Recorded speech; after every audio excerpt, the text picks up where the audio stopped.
Olá, sejam todos bem-vindos a mais um vídeo desse canal. Em tempos de ditadura, às vezes o Brasil vai para frente e às vezes o Brasil vai para trás.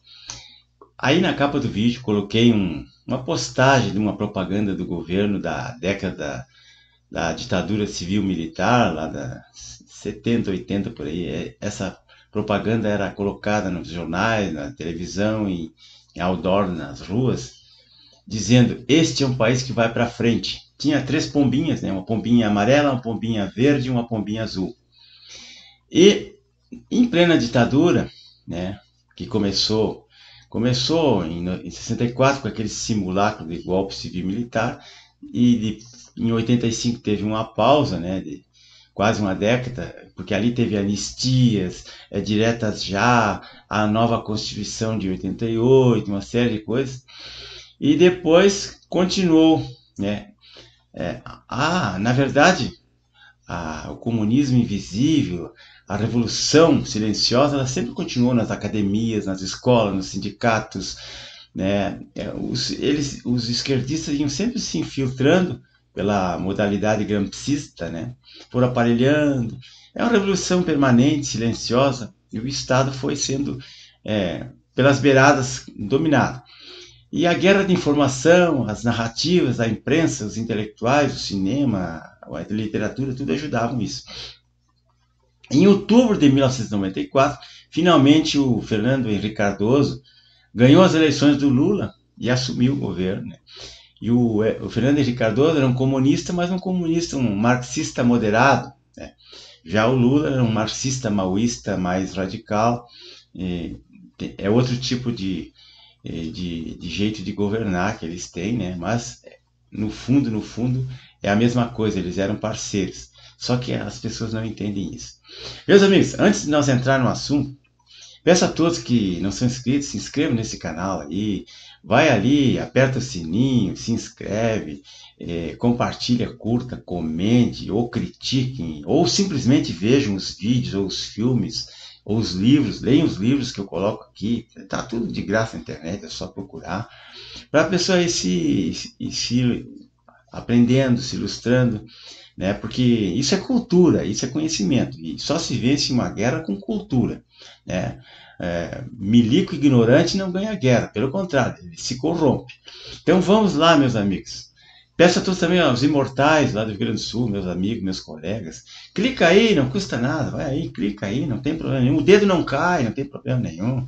Não precisa ter medo do STF, porque já que estamos todos no mesmo barco, dividir o país, ou a gente resiste ou se abaixa, né? Não temos outra solução. Bom, meus amigos, mas como eu estava falando da ditadura, lá no Rio Grande do Sul, ela foi um pouco diferente. Teve até um livro que demonstrou como é que era isso. Lá naquela época, principalmente na década de 70, por aí, 80, tinha o Co-Jornal, que era uma cooperativa de jornalistas, que escreviam muito e combatiam muito as atrocidades que estavam sendo cometidas no governo militar. Que não eram os generais. Generais, você sabe, generais, o cara fica lá atrás de um birô, explica nesse livro aqui os ideais traídos. O general fica atrás de um birô e manda lá aquele pessoal, né, a tigrada que fica lá no porão, é que é perigosa, né? O guarda da esquina que é perigoso, não é o general que está lá atrás do birô, que nem sabe o que está acontecendo e nem quer saber, ele quer saber do soldo dele, da promoção dele, das benesses que ele vai ter, da estabilidade que ele tem. Ele não vai estar preocupado com pegar um jornalista bom, não vou dizer o que aconteceu, porque você sabe muito melhor que eu. E aqui não é o lugar nem o momento da gente colocar isso em público, né? Porque a gente sabe o que está acontecendo. Vemos agora o caso do jornalista Alan Frutuoso, e isso aí lembra a importância da liberdade de imprensa como um pilar fundamental de uma democracia, de qualquer democracia. Mas isso parece que não vale mais aqui no Brasil, porque nós vivemos uma ditadura permanente, contínua, nunca parou. E aqui a liberdade de expressão só vale para um lado, que é o lado do poder que a esquerda domina, né? É isso aí que a situação é essa. Então, é um caso recorrente em todos os países totalitários ou esquerdistas que os jornalistas são ameaçados ou em perigo devido à sua profissão, eles são forçados, são obrigados a fugir do país e procurar asilo ou abrigo em outros lugares para se manterem vivos. Então, o Brasil virou rotina essas perseguição de profissionais de imprensa, principalmente esses que trabalham na internet, os jornalistas independentes, né? Nós temos aqui casos como de perseguidos, exilados, ex-presos ou investigados. Tivemos o Alan dos Santos, que teve que fugir daqui, o Walter Stack, que teve que fugir. Temos o Constantino, que mora nos Estados Unidos, o Wellington Macedo, que mora aqui, Paulo Figueiredo, Fiuza, aquela jornalista de Alagoas que foi presa há pouco tempo, me esqueci o nome dela. Então são pessoas que estão lutando, estão abrindo a boca, estão dando a cara a tapa e estão se dando muito mal. Pessoal, eu peço desculpa, eu não tenho feito vídeos, absolutamente tem sido impossível fazer os vídeos, não tenho feito. Vamos ver se essa semana a gente consegue alinhar isso. Peço a todos que acompanhem, pelo menos todo dia tem 5 minutos de reflexão, de informações, são pílulas de conhecimento, pílulas de cultura que vocês vão adquirindo. Então, esse livro aqui, pessoal, que eu falei, era do Silvio Frota, foi um ministro do Exército. Naquele tempo o Exército, a Aeronáutica e a Marinha tinham ministérios. E esse ministro aqui, ele teve problemas com esse general aqui, que todo mundo sabe, o general Geisel, que também era gaúcho. Ele era um general, ele era de esquerda, ele nunca alegou isso, eu sou de esquerda, ele sempre disse isso, mas em off, né? E então ele teve problemas porque ele facilitava a vida dos esquerdistas que retornaram para o Brasil. E o general Silvio Frota, ele era um pouco mais linha dura, ele queria botar moral na coisa e não queria que as coisas fossem descuidadas como foi, aconteceu coisas que não precisavam ter acontecido, jornalistas que se suicidaram dentro da cadeia, isso aí não pode acontecer, não poderia ter acontecido. As pessoas eram presas para investigação, então o Estado tem a responsabilidade de cuidar da pessoa, não pode deixar ele ser maltratado lá na prisão, ou se enforcar lá dentro, como aconteceu, e as coisas ficaram muito mal, pegaram muito mal. Mas, de qualquer forma, isso aí contribuiu para o fim da ditadura, ou o fim do regime militar, da maneira mais vergonhosa possível.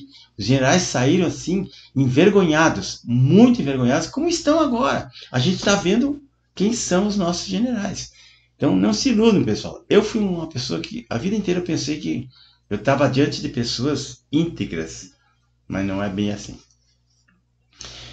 Esse livro aqui, pessoal, Não Calo, Grito.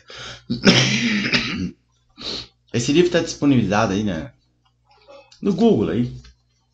Ele tem diversas fotografias, reportagens de como a ditadura agiu no Rio Grande do Sul. No Rio Grande do Sul, nós tivemos 3 presidentes da República que eram gaúchos. Tivemos o Costa e Silva, depois tivemos o Ernesto Geisel, depois tivemos o Emílio Garastazu Médici, né, que estava no meio entre os dois, e pessoas que não fizeram, não se preocuparam com o Rio Grande do Sul, eles se preocuparam com o país inteiro, né, com todo mundo. Mas enfim, eles eram gaúchos, né? Então a gente, nesse livro aqui, demonstra tudo que aconteceu nesse período, tudo que foi acertado e o que não foi acertado. Nós temos que ver essa situação um olhar crítico, não podemos proteger um lado nem o outro. Ali era uma faca de 2 gumes, né? O bicho pegava para todos os lados. Ninguém era anjinho nessa história. Pessoal, então eu peço a todos que vejam também um filme que eu vou deixar na descrição aqui, maravilhoso, para vocês saberem o que é o papel de um jornalista e o papel das pessoas que estão tentando combater as coisas erradas, a criminalidade. Embora seja um filme feito por um esquerdista, ele tem umas reflexões, umas lições ali que a gente tem que parar para pensar, né? As coisas, nem todo mundo está errado o tempo todo, né? A gente tem que parar para pensar, mas será que isso aí não poderia ter sido diferente? Aí tem uma coisa errada aí. Então, Tropa de Elite 2, não é a 1, é a 2. O inimigo agora é outro, tá ali o link. E vocês vejam ali, preste atenção naquela jornalista que tem ali, o papel interessante que ela faz, jornalista investigativo.